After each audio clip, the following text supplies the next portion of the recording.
Hey friends, welcome back to my channel. If you're new here, welcome. My name is Shadavia and this is Oshi Budgets, where we talk about all things money, budgeting, and savings related. So if you enjoy budgeting content like Budget With Me, some cash stuffings, savings challenges, even paying off debt, go ahead and give this video a thumbs up. Make sure you hit that subscribe button and turn on your notification bells so you don't miss any future uploads. In today's video, I am going to be doing my November monthly budget with me for 2022. I'm going to show you guys how I actually budget on a low income budget using the budget by paycheck method. I am going to be sharing my real numbers with you guys, so just to keep that in mind, these are my actual real numbers, and this is how I actually plan on allocating my bi-weekly paycheck. So since I am paid bi-weekly, this is actually going to be my first paycheck for the month of November, and here's kind of how I'm going to break down these funds. So for starters, if you're new to my channel, I do have a separate account that I put my mortgage, insurance, and phone in, and I just set that up because those come out automatically. I know that amount is not going to change, at least not, on a monthly cadence. It's usually like in a year. So I have an allocated amount that automatically goes to that account, and I never see these funds, but that is a total of $452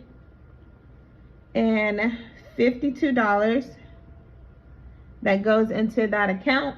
Now, then after I put that money, once that money is actually deposited into that separate account for those bills, then I'm actually going to be left with $1,017.70.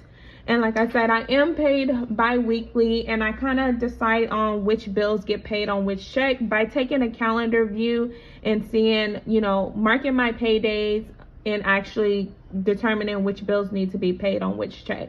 So I think I may do a video about that in the future, just kind of how to actually use a budget calendar. So if that's something you're interested in, let me know in the comments as well, and that maybe that's something I can show you guys in the future. Now, of this $1,017.70, $249.50 is actually going towards my car note. Now, I pay my car note on a bi-weekly basis, and I just split the amount in half. So any bills that I feel like are too large to actually come out of my check, I like to split those in half. That way it's a lot easier for me to put aside $249 versus putting aside $500 from one check. I mean, just based off of this number, if I came out of this check my entire car note, which would be $500, then I would only be left with $500 for any other bills, and then my cash envelopes and savings. So it will be a lot harder, which is why I actually decide to split some of my larger bills in half. It just works for me that way, and it just makes sense.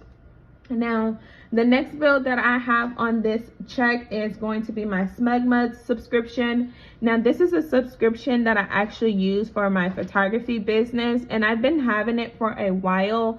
It is something that's going to be canceled in the future, just because even though these subscriptions don't seem like a large amount, it is still money within my budget because I'm not effectively using it to get the benefit of it. At this point, I'm just literally paying for it. And I just need to figure out how to be able to retrieve those photos, because once I cancel that subscription, then I lose access to all those photos. So I need to kind of decide if that's something that I even care about or not. And even though it's just $14, I guarantee I will be able to find somewhere to put that additional $14. The next one is another photography subscription. I use actually an editing software, and so it's $10.81. And you guys, even though these are subscriptions, even if you have Netflix or Apple Music, like, make sure you're actually writing down your subscriptions as well, because all of those subscriptions add up. And definitely go through those subscriptions to see what you can actually cancel to help out in your budget. Like, if you're using, a pro version of something and you don't necessarily use all the perks of it, maybe you can downgrade if you still actually need to do it. So maybe that could be a task for you guys today. Go through your phone, your email subscriptions, and kind of write down everything and see what you're able to eliminate. If you've eliminated some subscriptions to help out your budget, let me know in the comments what subscriptions you canceled. If you're sharing a Netflix family membership, let me know as well, because I know a lot of us actually do that. But that is something that will be able to add up in your budget as well. Now, moving on to my light bill. I did enroll in budget billing for my light bill, and that way I'll know exactly like how much, or the range of how much my light bill would be. Since that is considered one of my larger bills, then I actually like to cut that one in half as well. So once I enrolled in the budget billing, the lady actually let me know that it would be around $220, but last month it came out closer to $250. She did say it could fluctuate a little bit. I was not expecting $30 difference. So what I'm actually gonna do on this check, I'm gonna budget for the month $250. I'm gonna split it in half for my light bill. So on this check, I'm gonna be taking out $125, and that's just gonna stay in my actual account until it's my next payday and it's time to actually pay my light bill. So having these funds just sitting in that account, that next check, I'm only gonna be coming out ideally another $125, and then that's a lot better than coming out of, again, one check for $250. And then the last bill that I actually have on this account, this paycheck, is going to be my gym membership, which is $10.83. And that is something that I'm not thinking about canceling at the moment. I like being able to go to the gym. I haven't been as often as I would like, but it is something that I feel is useful, so I'm okay with keeping that in my budget. So now I'm gonna just subtract everything that I need to pay for this check. $10.83. Okay, so once I have my bills taken care of, then the next step is for me to determine my balance, which is gonna be $607.70. That I'm gonna be putting into my cash envelopes and savings challenges. Now, I use the cash envelope method for my variable expenses. So as you can see, these are my groceries, my gas, my household, some self-care and family fund as well. But even though I am on a low income, I don't use that as an excuse as to not be able to save. So you can see as well, I've also allocated some fund. I'm gonna be allocating some funds to be able to save some money as well. So for me, when I see this $607, then my mind kind of goes crazy, and I'm trying to decide, okay, where do I want to put everything in my budget? Sometimes this actually fluctuates because the amount that I have left over is never the exact same. The things that I need to take care of are never the exact same. So these are, again, my real numbers. They do change every time I get paid, because some things remain consistent because I've set a number, and that number just works with my budget, so I don't have to worry about switching it up too much.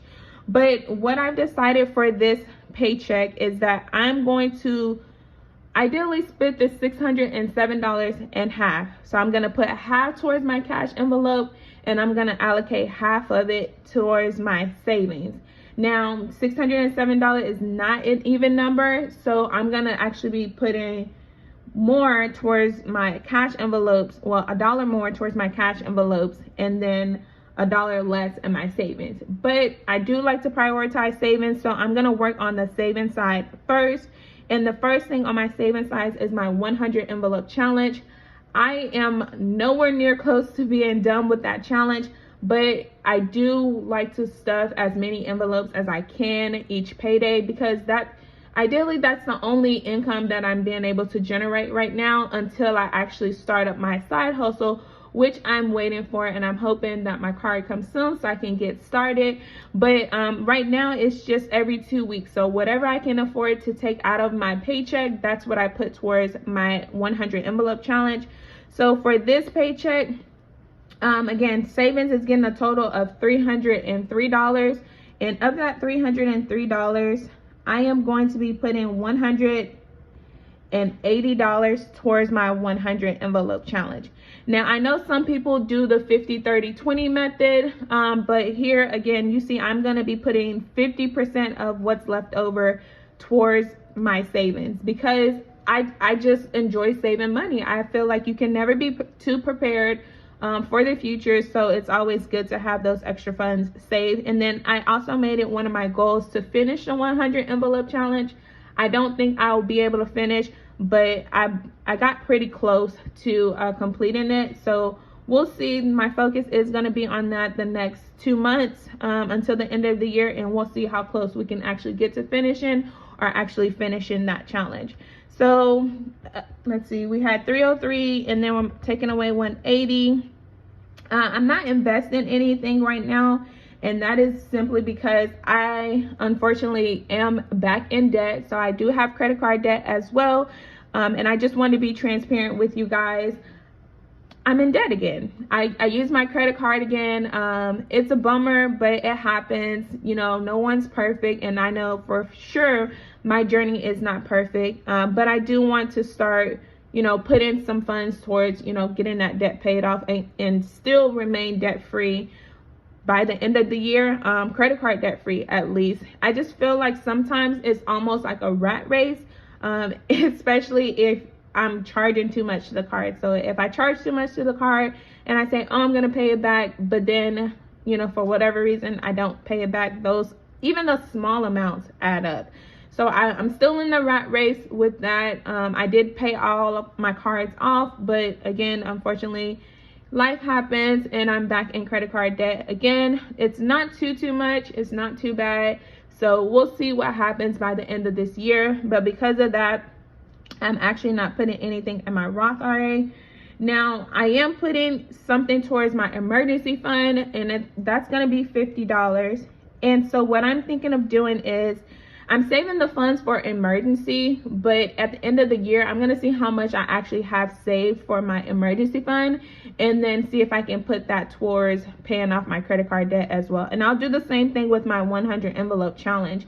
Ideally, I should be able to have something still left over from both, but in case I don't, you know, I'll do my best to get out of credit card debt again and stay there, you guys. Stay there. I know it's so hard for some people, but just stay the course. We're all gonna experience those hiccups, and it's literally not the end of the world.